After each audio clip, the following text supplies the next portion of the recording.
दोस्तों, जब भी आप दूसरों की आंखों से देखने की कोशिश करेंगे, दूसरों के कानों से सुनने की कोशिश करेंगे, तो हमेशा गलत सुनेंगे और गलत देखेंगे। ऐसा ही कुछ हो रहा है इस समय जापान के साथ। आप सभी जानते हैं कि भारत की तरफ से चूंकि जापान और रशिया दोनों के साथ अच्छी रिलेशनशिप रखने थे, इस वजह से बहुत सारी पहल की गई बीच में दोस्ती करा देने की। एटलीस्ट भारत ये हर हाल में चाहेगा कि भारत और जापान के बीच में जो रिलेशनशिप है वो नॉर्मलाइज रहे और जापान का फोकस पूरी तरह से चाइना के ऊपर रहे, ताकि भारत जापान के साथ मिलकर चाइना को काउंटर करने के लिए पूरा प्रयास कर सके। क्योंकि हम सभी जानते हैं कि बाकी देशों को उतना फर्क नहीं पड़ेगा चाइना के अग्रेशन से। अमेरिका को ले लीजिए, वो काफी दूर है, लेकिन भारत जापान चूंकि चाइना के पड़ोसी हैं, हर हाल में भारत और जापान के ऊपर चाइना के अग्रेशन का इम्पैक्ट पड़ता है। ऐसी परिस्थिति में दोनों देश अगर एक दूसरे के साथ मिलकर उसको काउंटर करेंगे तो चाइना का मुकाबला करना बहुत ज्यादा सुगम हो जाएगा। और एक यही कारण है कि भारत हर हाल में चाहता था कि रशिया और जापान के बीच में रिश्तों को थोड़ा सा सुधार दिया जाए, इसके लिए कुछ पहल की जाए। अब हम लोगों ने देखा कि जब भारत और जापान के बीच में पहली बार बायलैटरल एयर एक्सरसाइज हुई थी, तो वहां पर भारत की तरफ से अपने Su-30 MKI को भेजा गया। ये बहुत बड़ी बात थी जियोपॉलिटिकली।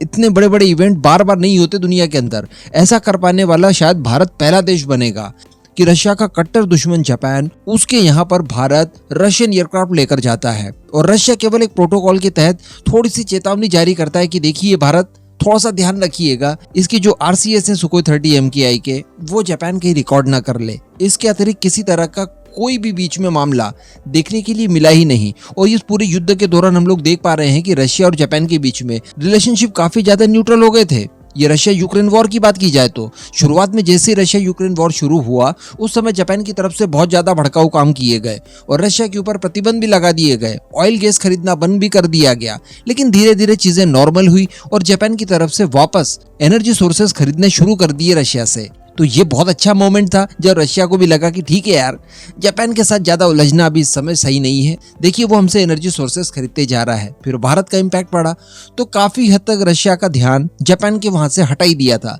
जबकि किसी जमाने में मैं आपको बताऊं कि रशिया जापान को कंट्रोल करने के लिए शी ऑफ जापान में लगातार युद्धाभ्यास करते रहता है समय समय पर, और लगातार जापान को अग्रेशन दिखाते रहता है, इवन मोर देन चाइना। लेकिन फिर भी काफी समय से रशिया नॉर्मल था। लेकिन फिर एक इवेंट होता है जब जापान के प्राइम मिनिस्टर भारत आते हैं। उस समय हम लोगों ने देखा कि जापान ने भारत के ऊपर बहुत दबाव बनाने की कोशिश की रशिया को लेकर, और ये कहा कि देखिए आप तो रशिया को कंडेम कीजिए, G20 के मंच पर हम लोग रशिया को कंडेम करना चाहते हैं। अपने फॉरेन मिनिस्टर को मीटिंग में नहीं भेजा रशिया के मुद्दे को लेकर, और भारत से इंश्योरिटी चाहता था कि भारत किसी तरह की कोई दंडात्मक कार्रवाई रशिया के खिलाफ करे, पुतिन के खिलाफ करे। ये सारी चीजें हम लोग जानते हैं। और इसके बाद सबसे बड़ी गलती कर दी, और वो गलती ये की कि किशिदा ने भारत के विजिट के बाद तत्काल बाद बिल्कुल जापान जाने के बजाय वो सीधे यूक्रेन पहुंच गए। ये रशिया को गर्म करने के लिए काफी था। और हम सब लोग देख भी पा रहे थे, नोटिस कर पा रहे थे कि ये जो कुछ भी जापान की तरफ से किया जा रहा है और अचानक से रशिया के ऊपर ये लोग अपना अग्रेशन जो एक्सेलरेट कर रहे हैं, इसके पीछे अमेरिका है। यहाँ तक मैंने कहा था कि जापान के प्राइम मिनिस्टर इस समय ऐसा बिहेव कर रहे हैं मानो वो जापान के प्राइम मिनिस्टर नहीं बल्कि अमेरिका के कोई डिप्लोमेट हो। और उसके बाद ये सारी चीजें की गई। अब उसके बाद पुतिन का दिमाग खराब होना तय था बिल्कुल, और ऐसा ही कुछ हुआ है। अभी रिसेंटली खबरें निकल कर आई है और रशिया की डिफेंस मिनिस्ट्री की तरफ से ये बताया गया है कि उनकी तरफ से कुछ एंटी शिप मिसाइलें जो कि सुपरसोनिक कैटेगरी की आती है, वो टेस्ट की गई है। और ये बिल्कुल जापान की समुद्री सीमा से लगते हुए इलाके में की गई है।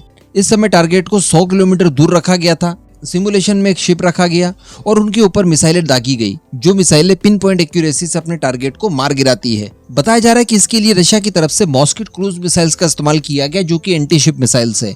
और ये मिसाइल काफी ज्यादा इफेक्टिव है, एंटी शिप के मामले में काफी शानदार मिसाइलें हैं। यहाँ तक कि इसे नेटो की तरफ से रिपोर्टिंग नेम भी दिया गया है, SSN-22 सनबर्न। और मैं आपको बता दूं कि ये बिल्कुल भारत की ब्रह्मोस मिसाइलों की तरह ही है। ये भी एंटी शिप क्रूज मिसाइल्स है और सबसे बड़ी बात कि सुपरसोनिक स्पीड पर चलती है, यानी 2.5 मैक से लेकर 3 मैक के आसपास इसकी स्पीड है। और इसी मिसाइल के फायर के बाद रशियन नेवी ने यहाँ पर एक युद्ध अभ्यास शुरू कर दिया, जिसे कंडक्ट किया जा रहा है जापान के सागर में।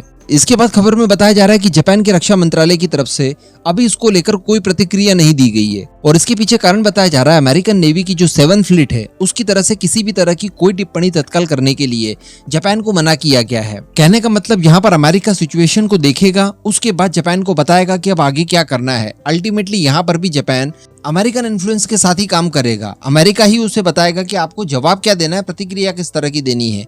और सबसे बड़ी टेंशन की बात यहाँ पर निकल कर आ रही है कि इस तरह का सुझाव दिया गया है अमेरिकन नेवी की 7 फ्लीट ने, जो हम सभी जानते हैं कि दुनिया भर के अंदर कॉन्फ्लिक्ट्स करने के मामले में अव्वल रहती है। भारत ने भी जब 1971 में पाकिस्तान के साथ युद्ध किया था तो भारत के खिलाफ अमेरिका द्वारा अपनी नेवी की इसी 7 फ्लीट को भेजा गया था। ये बहुत ताकतवर है और दुनिया के किसी भी देश को लगभग अकेले बर्बाद करने के लिए काफी है।